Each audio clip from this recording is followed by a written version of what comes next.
ఇది 12 జ్యోతిర్లింగాలలో 4వదైన ఓంకారేశ్వర క్షేత్రం గురించి మీకు తెలుసా? నర్మదా నది తీరాన వెలిసిన ఈ అద్భుత క్షేత్రం వెనుక ఒక ఆసక్తికరమైన కథ ఉంది.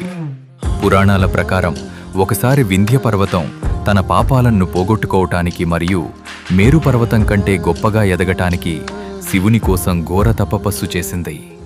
వింధ్యుడు మట్టితో ఒక లింగాన్ని చేసి ఓం అనే అక్షరం రాసి పూజించాడు. వింధ్యుడి భక్తికి మెచ్చిన పరమశివుడు ప్రత్యక్షమై కోరిన వరాన్ని ప్రసాదించాడు.